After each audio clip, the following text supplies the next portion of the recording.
नमस्कार दोस्तों, welcome you to GK tricks. इस वीडियो में हम रीट एग्जाम्स के लिए आरबीएससी 10th क्लास के राजस्थान जीके की जो हमारे चैप्टर के अकॉर्डिंग सीरीज चल रही है उसको हम आगे बढ़ाते हैं। देखिए, अभी हम सेकंड नंबर चैप्टर के सारे क्वेश्चंस देखने वाले हैं। सेकंड नंबर चैप्टर का नाम है राजस्थान के प्रमुख संत एवं लोक देवता। तो इनसे संबंधित सारे इंपॉर्टेंट प्रश्न मैं आपके सामने रखूंगा, तो ईमानदारी के साथ इस वीडियो को आपको देखना है। और देखिए, अगर आपसे हो सके तो आप सारे प्रश्नों को लिख भी सकते हैं। तो चलिए इस वीडियो की शुरुआत करते हैं। वीडियो अगर आपको हेल्पफुल लगे तो लाइक करके शेयर जरूर करिएगा। चलिए फर्स्ट क्वेश्चन देखते हैं।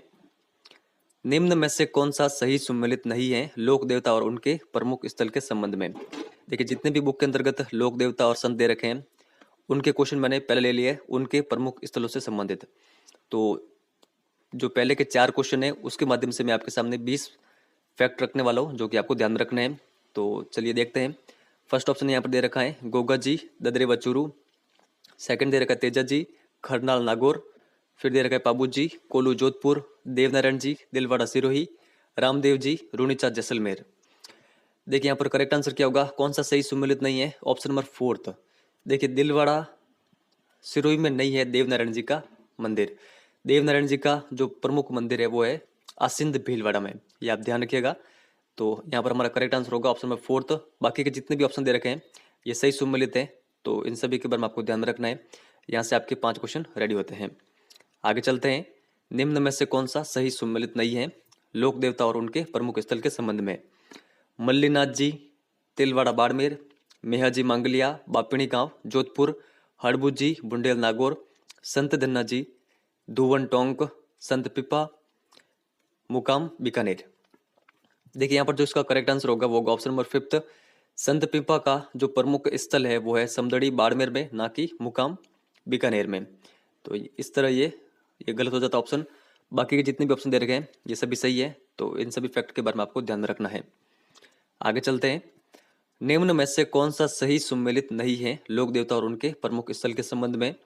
जाम्बू जी समरतल बीकानेर, जसनाथ जी कत्रियासर बीकानेर, लालदास जी पोकरण, संत हरिदास जी कापड़ोद गांव डीडवाना नागौर, दादू दयाल जी नारायणा जयपुर। तो यहाँ पर कौन सा सही सुमेलित नहीं है, तो देखिए इसका जो करेक्ट आंसर होगा वो होगा ऑप्शन नंबर 3। जो लालदास जी है इनका संबंध पोखरण से नहीं है, इनका संबंध है धौलीदूब गांव से जो कि अलवर के अंतर्गत पड़ता है। बाकी के जितने भी फैक्ट हैं ये आप ध्यान रखिएगा, ये सभी सही सुमेलित हैं। आगे चलते हैं। निम्न में से कौन सा सही सुमेलित नहीं है लोक देवता और उनके प्रमुख स्थल के संबंध में। संत रानाबाई हरनावा नागौर, संत मावजी साबला गांव डूंगरपुर, रामचरण जी शाहपुरा भीलवाड़ा, दरियाव जी सिंहतल बीकानेर, रामदास जी खेड़ापा जोधपुर। देखिए यहाँ पर जो इसका करेक्ट आंसर होगा वो होगा ऑप्शन नंबर 4। देखिए, जो दरियाव जी थे इनका संबंध सिंहतल बीकानेर से नहीं था, इनका संबंध था रैण नागौर से। तो ये आपको ध्यान रखना है। बाकी के जितने भी ये कथन दे रखे हैं यहाँ पर सही सुमेलित हैं, तो इन सभी के बारे में आप ध्यान रखिएगा। देखिए, यहाँ पर जितने भी दे रखे हैं ये संत हैं, तो ये आप ध्यान रखिएगा। आगे चलते हैं। गोगा जी का मेला कब भरता है। तो देखिए इसका जो करेक्ट आंसर होगा, गोगा जी का मेला कब भरता है। गोगा जी का मेला भरता है भाद्रपद कृष्ण नवमी को। ऑप्शन नंबर 1 यहाँ पर करेक्ट आंसर होगा। कहाँ कहाँ पर, तो देखिए ददरेवा चूरू और गोगामेड़ी हनुमानगढ़ में, ये आप ध्यान रखिएगा। देखिए, जो गोगा जी है ये अपने मौसेर भाई अर्जुन और सुरजन के साथ लड़ते हुए मारे गए थे, गायों की रक्षा करते हुए, ये आप ध्यान रखिएगा। और गांव में खेजड़ी के वृक्ष के नीचे इनका पूजा स्थल होता है गोगा जी का। गोगा जी के पिताजी का नाम था जेवर जी और माता का नाम था बांचल, तो ये आपको ध्यान में रखना है। नेक्स्ट आगे चलते हैं। लाचा गुजरी की गायों की रक्षा किस लोक देवता ने की थी। बाबू जी, तेजा जी, गोगा जी या फिर रामदेव जी। देखिए करेक्ट आंसर होगा ऑप्शन नंबर 2। लाचा गुजरी की गायों की रक्षा की गई थी तेजा जी के द्वारा, ये आप ध्यान रखिएगा। इनके पिताजी का नाम क्या था, ताहड़ जी, माता का नाम राम कुंवरी, इनकी पत्नी का नाम था पेमल, इनका ससुराल था पनेर, और इनको एक सर्प ने डसा था कहाँ पर, तो सुरसुरा गांव में। तो ये फैक्ट आपको साथ में सभी ध्यान रखने हैं। नेक्स्ट आगे चलते हैं। तेजा जी का मेला कब भरता है। देखिए इसका जो करेक्ट आंसर होगा वो होगा ऑप्शन नंबर 2। देखिए, तेजा जी का मेला भाद्रपद शुक्ल दशमी को भरता है, इसको तेजा दशमी के नाम से भी जाना जाता है। और इनका मेला कहाँ पर पड़ता है, परबतसर नागौर में, ये आप ध्यान रखिएगा। और इनका प्रमुख स्थल कहाँ पर है, खरनाल नागौर, ये भी आपको ध्यान में रखना है। इनका जन्म कब हुआ था? 1073 ईस्वी में, और नागों के देवता के रूप में भी ये पूजे जाते हैं। तो ये फैक्ट आपको ध्यान में रखने हैं। नेक्स्ट आगे चलते हैं। कौन से लोक देवता देवल चारणी नामक महिला की गायों को बचाते हुए मारे गए थे? तेजा जी, पाबू जी, हड़बू जी या फिर रामदेव जी? देखिए इसका करेक्ट आंसर क्या होगा? ऑप्शन नंबर सेकंड, पाबू जी देवल नामक चारणी महिला की गायों को बचाते हुए मारे गए थे। और किन के खिलाफ इन्होंने ये युद्ध किया था? जिंदराव खिच्ची के विरुद्ध। ये आप ध्यान रखिएगा। और जो इनकी घोड़ी थी पाबू जी की, इसका नाम भी आपको ध्यान रखना है, केसर कालमी। एक्चुअली में जो ये केसर कालमी घोड़ी है, ये इसी चारणी की थी, देवल नामक चारणी की। तो ये आप ध्यान रखिएगा। और जो ये जिंदराव खिच्ची है, ये कहाँ का नरेश था? जायल नागौर का। देखिए एक क्वेश्चन ये भी कई बार एग्जाम में पूछते हैं कि कौन से लोक देवता 3 फेरे लेने के पश्चात चौथे फेरे से पूर्व ही गायों की रक्षा हेतु रवाना हुए थे? तो ये पाबू जी हैं। ये भी आपको ध्यान में रखना है। नेक्स्ट आगे चलते हैं। ऊंट के देवता के रूप में किन की पूजा की जाती है? तो करेक्ट आंसर क्या होगा? ऑप्शन नंबर सेकंड, पाबू जी की पूजा की जाती है ऊंट के देवता के रूप में। इनका जन्म कब हुआ था? 1239 ईस्वी में। इनको लक्ष्मण का अवतार भी माना जाता है। इनके पिता का नाम धांधल जी राठौड़ था, और अमरकोट की राजकुमारी के साथ इनकी शादी हुई थी। तो ये आप सारे फैक्ट आपको ध्यान में रखने हैं। आगे चलते हैं। देवनारायण जी का मेला कब बढ़ता है? देखिए इसका जो करेक्ट आंसर होगा, देवनारायण जी का मेला बढ़ता है भाद्रपद शुक्ल सप्तमी को। ऑप्शन नंबर सेकंड यहाँ पर करेक्ट आंसर होगा। इनका जन्म कब हुआ था? तो 1243 ईस्वी में। इनके पिता सेठू जी गुजर, इनकी माता पिपल दे, और इनका प्रमुख पूजा स्थल कहाँ पर है? असिंध भीलवाड़ा में। ये सारे फैक्ट आप ध्यान रखिएगा। नेक्स्ट आगे चलते हैं। तिलवाड़ा पशु मेला कब लगता है? चैत्र, वैशाख, जेठ या फिर आषाढ़ में? देखिए करेक्ट आंसर होगा, तिलवाड़ा पशु मेला ये लगता है चैत्र माह में। ऑप्शन नंबर फर्स्ट हमारा करेक्ट आंसर होगा। चैत्र माह की कृष्ण एकादशी से शुक्ल एकादशी तक ये मेला लगता है। तिलवाड़ा कहाँ पर है? तो बाड़मेर जिले में। और ये किन का प्रमुख स्थल है? तो मल्लीनाथ जी का। ये आप ध्यान रखिएगा। और मल्लीनाथ जी की पत्नी का नाम क्या है? ये भी आप ध्यान रखिएगा, रूपा दे। मल्लीनाथ जी के पिता का नाम था सलखा जी, और माता का नाम था जानी दे। और इनका जन्म कब हुआ था? 1358 ईस्वी में। तो ये सारे फैक्ट आप ध्यान रखिएगा। सारे फैक्ट आरबीसी 10th क्लास की पुस्तक में दे रखे हैं। चलिए आगे चलते हैं। रुणीचा में बाबा रामदेव जी का मेला कब लगता है? तो बाबा रामदेव जी का मेला लगता है भाद्रपद शुक्ल द्वितीया को। ऑप्शन नंबर सेकंड हमारा करेक्ट आंसर होगा। देखिए कभी कभार एग्जाम में ये भी क्वेश्चन पूछ जाता है कि बाबा रामदेव जी ने जीवित समाधि कब ली थी? तो ये भी आप ध्यान रखिएगा, भाद्रपद शुक्ल एकादशी को 1458 ईस्वी में। ये आप ध्यान रखिएगा। इनके पिताजी का नाम था अजमाल जी, माता का नाम था मैणा दे, पत्नी का नाम था नेतल दे, और इनका जन्म हुआ था उड़ू कश्मीर बाड़मेर में। और इन्होंने भैरव नामक एक दानव को मारा था। ये भी फैक्ट आप ध्यान रखिएगा। नेक्स्ट आगे चलते हैं। कामड़िया पंथ की स्थापना किसने की थी? देखिए ये क्वेश्चन भी कई बार कई एग्जाम आया हुआ है। कामड़िया पंथ की स्थापना की गई थी बाबा रामदेव जी के द्वारा। ऑप्शन नंबर सेकंड यहाँ पर करेक्ट आंसर है। और इसी कामड़िया पंथ के जो लोग हैं उनका प्रसिद्ध नृत्य है तिरताली नृत्य। ये आप ध्यान रखिएगा। और बाबा रामदेव जी को भगवान श्री कृष्ण का अवतार भी माना जाता है। तो ये सारे फैक्ट आप ध्यान रखिएगा। नेक्स्ट आगे चलते हैं। कौन से लोक देवता जैसलमेर के राड़क देव भाटी से युद्ध करते हुए वीर गति को प्राप्त हुए थे? तो कौन से लोक देवता वीर गति को प्राप्त हुए थे राड़क देव भाटी से युद्ध करते समय? देखिए इनका नाम है मेहाजी मंगलिया। ऑप्शन नंबर थर्ड हमारा करेक्ट आंसर होगा। तो ये आप ध्यान रखिएगा। इनका प्रमुख स्थल कहाँ पर है? बापिणी जोधपुर में। और ये एक शकुन शास्त्री थे। भाद्रपद कृष्ण अष्टमी को इनका मेला लगता है बापिणी जोधपुर में। नेक्स्ट आगे चलते हैं। किस लोक देवता के आशीर्वाद से रावत जोधा को मंडोर वापस प्राप्त हुआ था? देखिए ये प्रश्न भी एक दो एग्जाम आया हुआ है, आप ये जरूर ध्यान रखिएगा। तो देखिए रावत जोधा को मंडोर प्राप्त हुआ था वापस लोक देवता हड़बू जी के आशीर्वाद से। ऑप्शन नंबर फर्स्ट हमारा करेक्ट आंसर होगा। ये आप ध्यान रखिएगा। रावत जोधा ने जो हड़बू जी है, हड़बू जी को बेंगटी गांव दिया था, जो कि जोधपुर फलोदी के अंतर्गत स्थित है। तो ये आप ध्यान रखिएगा। आगे चलते हैं। संत धन्ना के संबंध में कौन सा कथन गलत है? इनके गुरु रामानंद जी थे। इनका जन्म जाट परिवार में हुआ था। यह सगुण भक्ति के उपासक थे। राजस्थान में धार्मिक आंदोलन का श्री गणेश करने का श्रेय भी धन्ना जी को ही जाता है। तो आप बताएं यहाँ पर गलत कथन कौन सा है। देखिए इन चारों कथनों में से जो संत धन्ना के संबंध में गलत कथन है वो ऑप्शन नंबर थर्ड, ये सगुण भक्ति के उपासक थे, ये गलत है। देखिए संत धन्ना निर्गुण भक्ति के उपासक थे, ना कि सगुण भक्ति के। बाकी जितने भी ये कथन दे रखे हैं ये सभी इनके संबंध में सत्य है, तो इनके बारे में आपको ध्यान में रखना है। संत धन्ना का जन्म कहाँ पे हुआ था? दुवन टोंक में 1415 ईस्वी में। तो ये फैक्ट आप ध्यान रखिएगा। आगे चलते हैं। संत पीपा का भव्य मंदिर कहाँ पर स्थित है? देखिए करेक्ट आंसर होगा ऑप्शन नंबर सेकंड, बाड़मेर के समदड़ी में स्थित है संत पीपा का भव्य मंदिर, ये आपको ध्यान रखना है। इनका जन्म 1425 ईस्वी में हुआ था गागरोन में। खिची राजपूत परिवार में इनका जन्म हुआ था। इनके गुरु थे रामानंद जी। मेला इनका कब लगता है? चैत्र पूर्णिमा को। और पिंपा द्वारा रचित ग्रंथ कौन सा है? चेतावनी, ये भी आप ध्यान रखिएगा।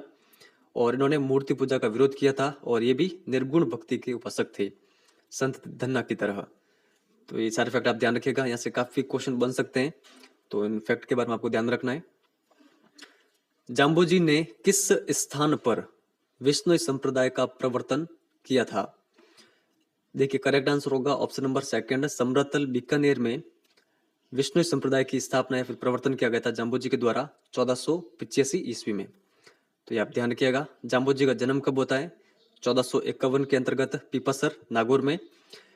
कृष्ण जन्माष्टमी को इनका जन्म होता है। इनके पिता का नाम राजपूत लोहट जी पवार, माता का नाम हंसा देवी, और इनको पर्यावरण वैज्ञानिक भी कहा जाता है।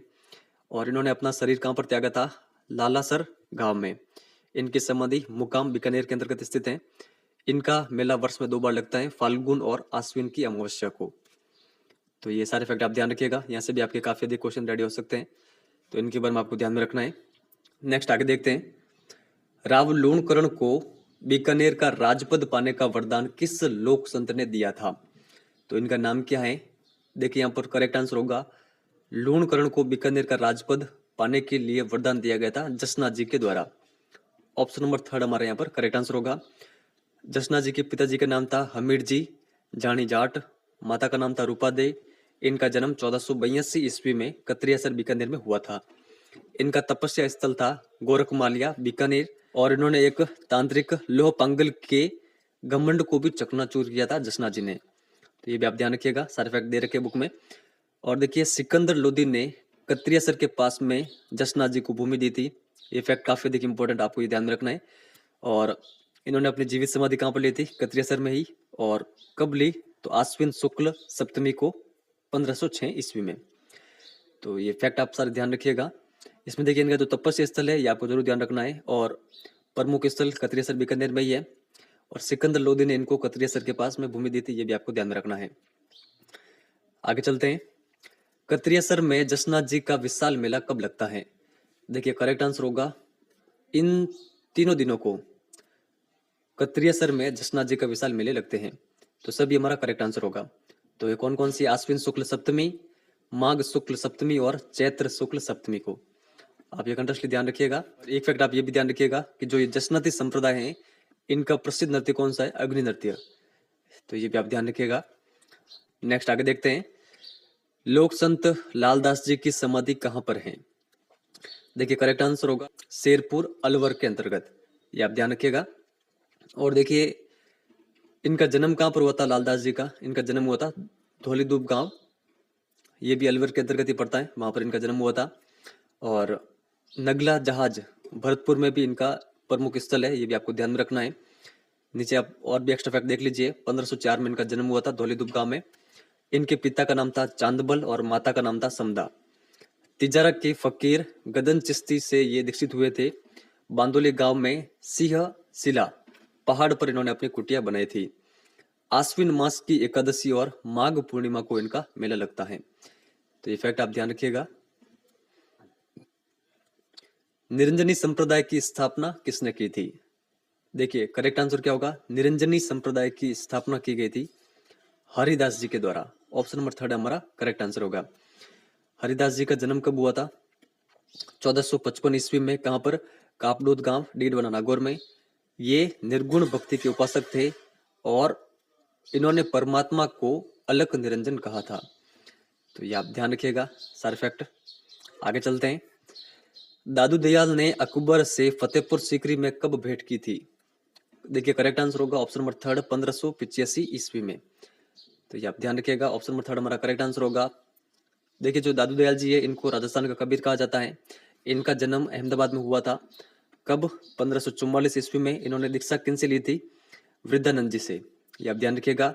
और देखिए इनका जो पार्थिव शरीर था यानी जो मृत शरीर वो कहाँ पर रखा गया था? बहराना की पहाड़ियों में, दादू खोल में। तो ये आप ध्यान रखिएगा। इनके प्रमुख शिष्यों का नाम भी आपको ध्यान रखना है। गरीबदास जी, मिस्किन दास, सुंदरदास, बखना जी, रज्जब जी और माधोदास जी। तो ये आप सारे फैक्ट आप ये ध्यान रखिएगा। आगे चलते हैं। मीराबाई को जहर देने और सर्प से कटवाने का प्रयत्न किसके द्वारा किया गया था?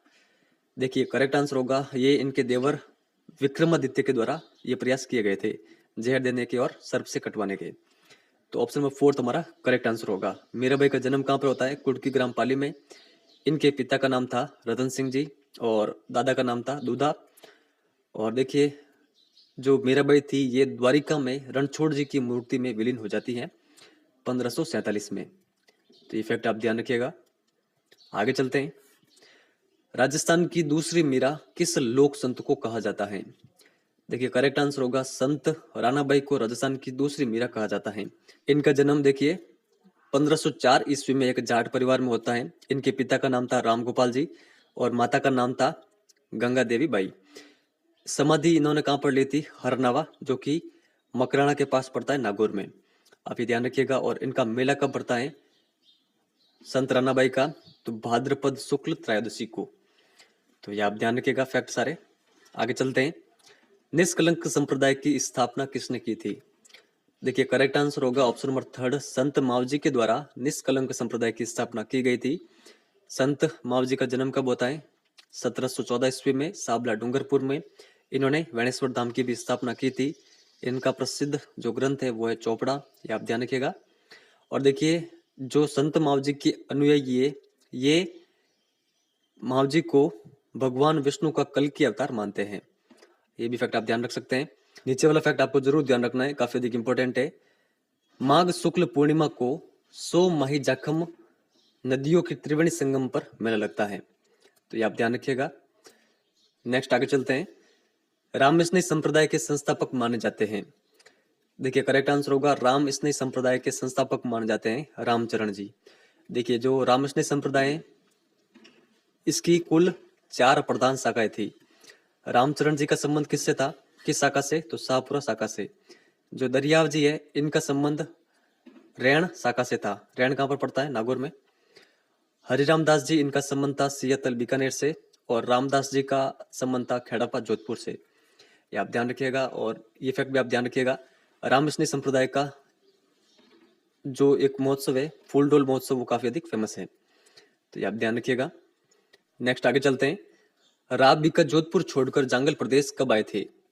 देखिए हालांकि ये प्रश्न हमने चैप्टर नंबर फर्स्ट के अंदर देखा था। वहां पर एक मिस्टेक हुई थी कि जो ऑप्शन थे ऑप्शन वहां पर सही नहीं थे। ऑप्शन किस प्रकार थे वहां पर? 1650, 1655, 1660 और 1665। तो ऑप्शन सही नहीं थे। तो वापस करेक्शन के लिए ये क्वेश्चन मैंने वापस लिया है। देखिए अब आपके सामने सारे सही ऑप्शन दे रखे हैं। इसका करेक्ट आंसर क्या होगा? देखिए राव बिका जोधपुर छोड़कर जांगल प्रदेश चले गए थे 1465 ईस्वी में। ये आप ध्यान रखिएगा। और इन्होंने बीकानेर की स्थापना की थी 1488 ईस्वी में। ये फैक्ट आपको ध्यान रखना है। और इन्होंने करणी माता का मंदिर भी बनाया था देशनोक बीकानेर में। अब आपको चैप्टर नंबर फर्स्ट का जो ये क्वेश्चन है इसका आंसर आपको इस वीडियो के कमेंट सेक्शन में देना है। सवई जयसिंह के प्रयासों से हुरडा सम्मेलन कब बुलाया गया था? आपको जो भी सही ऑप्शन लगता हो वो आपको कमेंट सेक्शन में लिख के बताना है। अदरवाइज आप पूरी डेट भी लिख के बता सकते हैं कि इसकी सही डेट क्या है। और देखिए अगर आप आरबीएससी की सारी पीडीएफ प्राप्त करना चाहते हैं क्लास 6 to 10 तक की आरबीएससी की, इसके अलावा एनसीईआरटी राजस्थान जी की क्लास 6 to 8 क्लास, जो आरबीएससी की साइकोलॉजी 11 12 क्लास की, और जो रीट के कुछ नए टॉपिक है बीमा और बैंकिंग, बौद्ध धर्म, जैन धर्म और राजस्थान जीके के कुछ नए टॉपिक, तो वो सारे टॉपिक इन पीडीएफ्स के अंतर्गत अवेलेबल हैं। आप चाहे तो इन पीडीएफ्स को प्राप्त कर सकते हैं। आप देखिए यहाँ पर इतने सारे चैप्टर्स की पीडीएफ आपको मिलेगी। क्वेश्चन फॉर्मेट के अंतर्गत सारी पीडीएफ है और पूरी कोशिश की गई है कि किसी भी चैप्टर में कोई क्वेश्चन छूटना नहीं चाहिए। आप इन पीडीएफ को प्राप्त कर सकते हैं केवल 299 रुपीज़ के अंतर्गत। एक्चुअल इसकी जो प्राइस है वो है 699 रुपीज़, लेकिन अभी हम इसको केवल 299 रुपीज़ के अंतर्गत दे रहे हैं। ये देखिए मैटर इतना है, आप जब इनको पढ़ेंगे तो आपको खुद को रियलाइज हो जाएगा कि इस मैटर के लिए अगर इतने कॉस्ट आप देते तो भी वो कम नहीं थी। इतना मैटर इनके अंतर्गत है। आप हमें पेमेंट फोन पे एप्लीकेशन से कर सकते हैं, अदरवाइज आप किसी भी एप्लीकेशन से इस यूपीआई आईडी 9680292036 इस पर पेमेंट सेंड कर सकते हैं। पेमेंट सेंड करने के बाद में आपको इस व्हाट्सएप नंबर पर अपनी पेमेंट रिसिप्ट सेंड करनी है। मैं वहां पर आपको सारी पीडीएफ अवेलेबल करा दूंगा और आप इस क्यूआर का भी यूज करके पेमेंट कर सकते हैं फोन पे ऐप से। तो इस वीडियो में इतना ही है। वीडियो अगर आपको हेल्पफुल लगा हो तो लाइक और शेयर जरूर करिएगा। आपको मैं वापस विश्वास दिला रहा हूँ कि जो भी ये पीडीएफ प्राप्त करने वाले हैं ये रीट एग्जाम में काफ़ी अच्छा स्कोर करेंगे, क्योंकि मैंने पीडीएफ इस तरह बनाई है कि आप रीट एग्जाम तक कम से कम 10 बार आराम से इन पीडीएफ का रिवीजन कर पाएंगे। पूरा मैटर इनके अंतर्गत दे रखा है। अगर आप इतने बार रिवीजन करेंगे तो आपका स्कोर अच्छा बनने ही वाला है। तो अगर आप इंटरेस्टेड हैं तो आप ले सकते हैं, और बाकी जितने भी वीडियोस आएंगे वो आपको फ्री ऑफ कॉस्ट यूट्यूब पर मिलेंगे। इस वीडियो में इतना ही है। धन्यवाद।